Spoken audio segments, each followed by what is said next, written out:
안녕하세요. 중국 뉴스 해설의 이 박사입니다.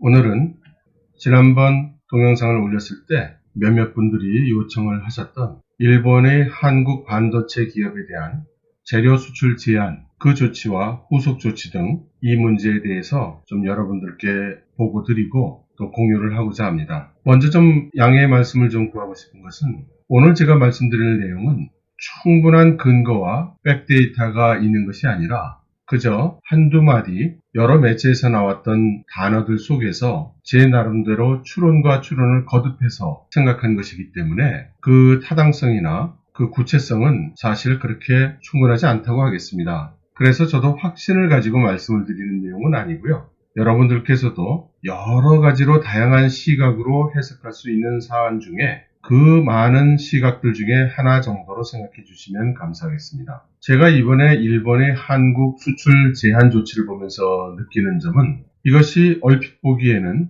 뜬금없이 나온 정책 같지만 사실은 그 전에 흐르는 일련의 흐름과 관계가 있다고 보고 있습니다. 그러면 이 일이 시작된 것을 좀 거슬러 올라가면 저는 시진핑 주석의 북한 방문을 꼽습니다. 시진핑 주석이 북한을 방문한 목적은 여러분들 모두 다 아실 겁니다. 오사카 G20에서 트럼프 대통령과 회담을 하기에 앞서서 자기가 동원할 수 있는 여러 가지 레버리지를 만들기 위해서 러시아도 방문하고 이란도 방문하고 심지어 탈레반도 만나고 그리고 북한도 만난 것이죠. 하지만 잘 들여다보면 시진핑 주석의 북한 방문에서 북한은 대대적인 환영을 했고 무려 35만 명이 동원됐다고 하죠. 하지만 북한이 원했던 아주 구체적인 안보에 대한 조치라든가 경제 지원에 관한 정책은 발표되지 않았습니다. 그것은 아마도 북한에서 요청한 지원을 중국이 하기 위해서는 트럼프 대통령의 양해가 필요했겠죠. 그래서 시진핑 주석이 썼다고 하는 글이 북한의 매체에 크게 보도가 되고 열몇 가지 사안에 이르는 중국과 북한의 교류 프로그램들이 발표가 됐지만 모두들 조금은 핵심을 벗어난 것들이었습니다. 시진핑 주석이 북경으로 돌아온 후에 오사카 G20의 방문을 준비하고 있는 단계에서 북한의 김정은 위원장이 트럼프 대통령의 친서를 받았고 매우 기뻐했으며 트럼프 대통령의 정치적 판단력에 존경을 표한다. 이런 말을 했다는 그런 보도가 북한으로부터 나왔습니다. 그리고 또 북한 매체들은 김정은 위원장이 트럼프 대통령의 제안을 아주 진지하게 고려할 것이라고 이렇게 보도를 했죠. 그 트럼프 대통령의 친서의 내용이 무엇이었는지는 밝혀지지 않았습니다만 최근 확실치는 않지만 한 일본 매체에서 이번 트럼프 대통령이 판문점을 방문했을 때 만나자는 그런 내용이 있었다고 보도를 했습니다. 그런데 사실은 김정은 위원장이 친서를 받고 난 후부터 시진핑 주석이 오사카 G20를 방문하기 전까지 그 사이에 또 하나의 사건이 있었습니다. 사실 그렇게 크게 보도되지도 않았고 한두 매체에서 보도를 하고 곧 사라졌는데 그 내용은 북한 매체가 뜬금없이 중국에 대해서 중국은 과거 수차례 일본의 한반도 침략이 그 목적지가 중국에 있었음을 새겨야 한다. 역사적 교훈을 되새겨야 한다. 이렇게 보도를 한 것이었습니다. 정말 뜬금없었죠. 그 전후 맥락이 전혀 없었습니다. 저는 개인적으로 중국이나 북한처럼 통제되고 폐쇄적인 사회에서 갑자기 뜬금없는 보도가 나오면 그것은 뜬금이 없다기보다는 그 배경이 알려지지 않아서라고 생각합니다. 투명하지 않은 사회체제의 특성상 그런 뜬금없는 보도가 나오면 왜 이런 보도가 나왔는지 그 배경을 곰곰이 생각해보고 분석해볼 수밖에 없죠. 충분한 데이터나 정보가 주어지지 않으니까요. 저는 그래서 이 보도 내용에 있었던 새로운 키워드, 일본 침략, 역사 교훈 이런 단어들을 곰곰이 한번 분석해 보았습니다. 전반적인 이 문장들의 맥락은 과거 일본이 한반도를 침략해 왔을 때에는 언제나 그 최종 목적이 중국 침략에 있었다. 그렇지만 그 중간에 한반도가 있었기 때문에 일본은 한반도를 먼저 침략했고 그것을 중국은 알아야 한다. 이런 맥락이죠. 문제는 100년도 지난 일들을 지금에 와서 이야기하는 이유가 뭐냐는 데 있죠. 그렇다면 그 다음 키워드 일본 침략이라는 걸 생각해보면 일본이 한반도를 침략 또는 북한의 입장에서 일본이 북한을 공격한다. 1차적으로는 그런 의미가 될 텐데 아마도 여러분들도 모두 마찬가지시겠지만 아무리 생각해도 적어도 가까운 시간 내에 일본이 북한을 군사적으로 공격하는 일은 생각하기 어려운 것 같습니다. 그래서 저는 그 다음 단계로 일본과 침략 이렇게 단어를 다시 나누어서 생각해 보았습니다. 만일 침략이라는 단어만 놓고 생각한다면 지금 현재 북한을 군사적으로 공격할 가능성이 가장 높은 나라는 누가 뭐래도 미국일 것입니다. 그런데 미국이 북한을 공격한다는 전제가 성립한다면 김정은 위원장이 트럼프 대통령의 친서를 받고 기뻐한다든가 트럼프 대통령의 정치적 판단력을 존경한다든가 이런 표현이 나오기는 어렵죠. 그래서 아무래도 방점이 일본에 찍혀 있다고 생각을 했습니다. 그러면 일본이 뭔가를 했다는 거고 그 다음 말이 침략으로 나왔다면 일본이 군사적 침략을 하기는 좀 어려울 것이고 일본이 북한에 진출한다는 뜻이 아닌가라고 생각을 해보았습니다. 만약 그렇다면 평화적 수단으로 진출하는 것이라면 그것은 바로 수교가 아닐까요? 그래서 저는 트럼프 대통령을 통해서 일본이, 구체적으로 아베 정권이 북한 김정은 위원장에게 수교하자는 제안을 하지 않았나 하는 생각을 좀 해보았습니다. 과거 일본은 여러 차례 북한에 수교를 제안했는데 협상이 제대로 이루어진 적도 없고요.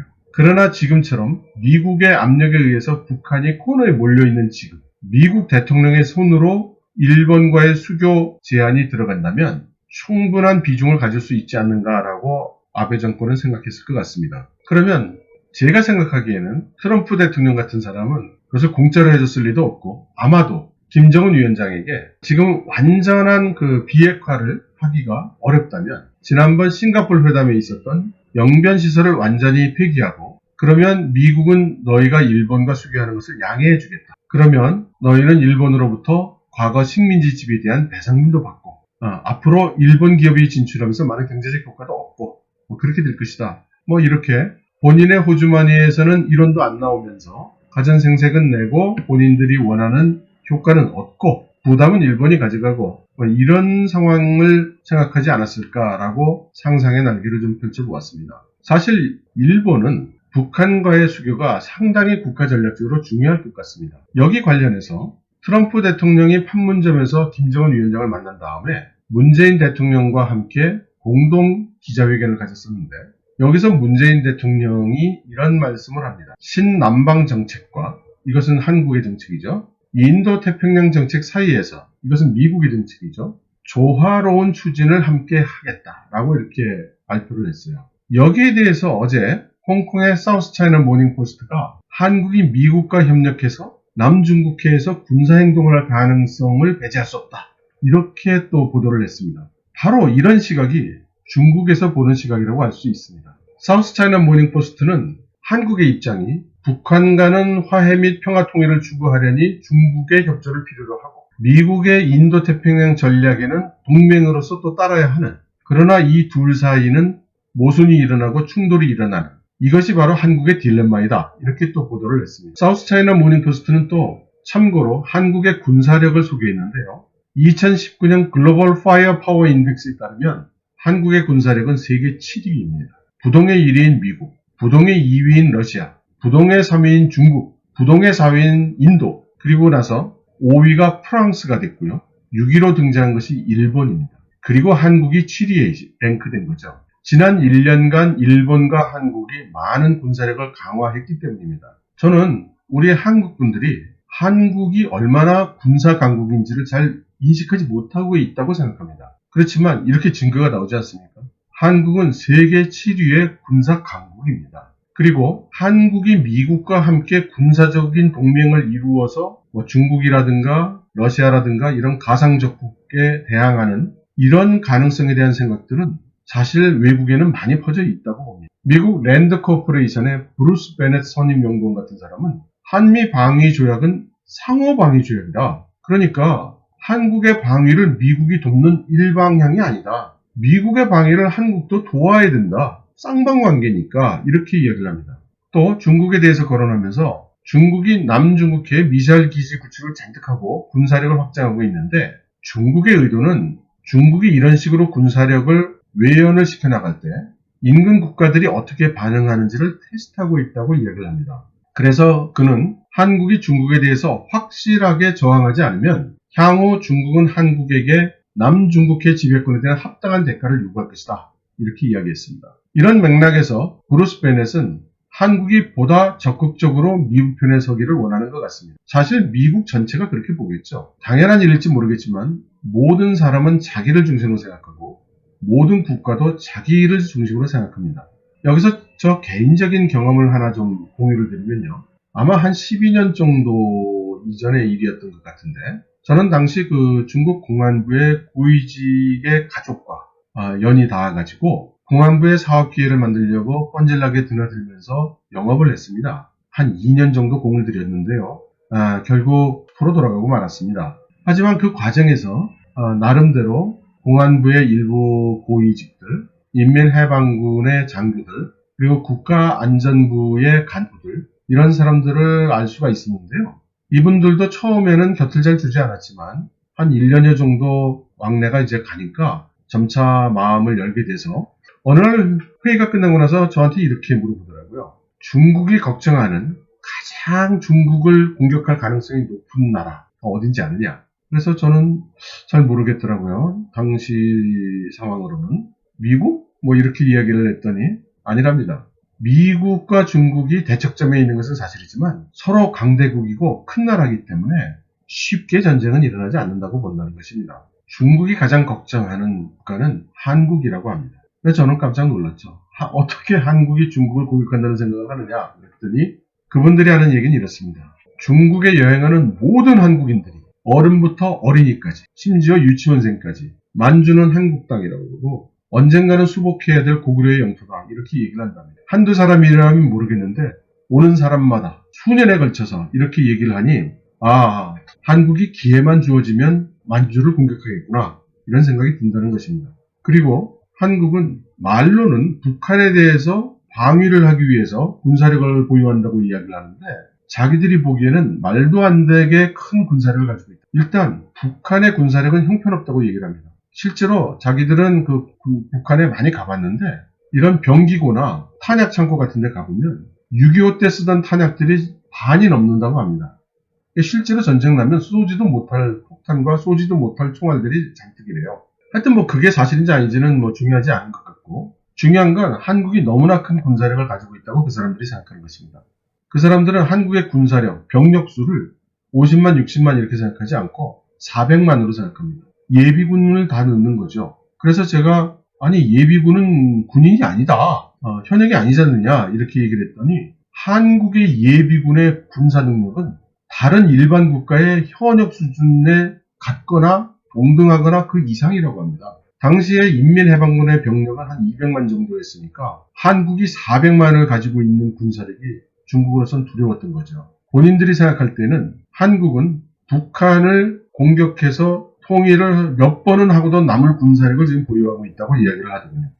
그리고 북한을 대상으로 한 것이라도 너무나 큰 규모의 군사훈련을 너무나 자주 그것도 혼자 해도 충분히 위협적인데 미국을 데려다가 엄청난 규모로 한다는 거죠. 그것을 중국에서는 일종의 시위로 보는 겁니다. 한국이 미국 형님을 뒤에 업고 자기들의 군사력을 시위하고 있다. 이렇게 생각을 하더라고요. 그래서 저는 그 중국 분들이 한국이 중국을 공격할지 모른다는 생각을 하는 장면에서 어이없어 했고 그분들은 제가 북한이 한국을 침공할 거라고 생각하는 거에 대해서 어이없어 하고 뭐 그랬었습니다. 제가 이야기하고 싶은 것은 이렇게 한국의 군사력이 강하고 이러한 한국의 군사력 그리고 그 뒤에는 미국의 군사력에 대한 불안감이 중국이나 러시아 등에 상당히 있다는 것을 우리는 인식하지 못한다는 것입니다. 이런 맥락에서 일본의 입장에서 한번 생각을 해보죠. 일본은 세계 6위의 군사력을 가지고 있다. 하지만 기본적으로는 해군 공군 위주고 육군 병력은 굉장히 취약하죠. 그리고 제일 중요한 건 세계 6위의 군사력을 가지고 있다지만 주변 국가가 모두 군사 강국입니다. 군사 강국인 것도 부담스러운데 일본에 대해서 모두 적대적이라고 할 수 있다. 우호적인 나라가 한 개도 없습니다. 당장 군사력 세계 2위 러시아와 북방 영토 분쟁했죠. 또 그전에는 러일 전쟁했습니다. 그 다음이 세계 군사력 3위 중국. 마찬가지로 일본과 영토 분쟁이 있죠. 그리고 역사적으로도 청일전쟁, 대동아전쟁 했고 일본이 중국을 침략했지 않았습니까? 당연히 일본에 대해서 적대적이죠. 북한, 미국과도 대적하는 그런 나라인데다가 지금은 또 미사일을 개발해서 일본의 왼쪽 오른쪽에 막 쏘아대는 그런 나라죠. 일본에 대해서 가장 호전적이죠. 그리고 한국, 세계 7위의 군사력이에요. 하지만 실제 그 군사력을 운영하는 스킬이나 군사력의 질을 본다면 절대 일본에게 질 리가 없죠, 우리 한국이.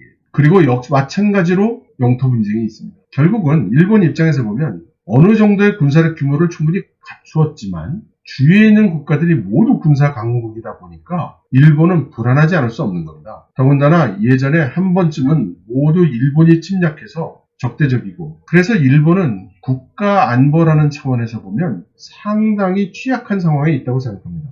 이러한 국가 안보를 성공적으로 잘 해나가기 위해서는 먼저 외교적인 노력이 필요할 텐데요.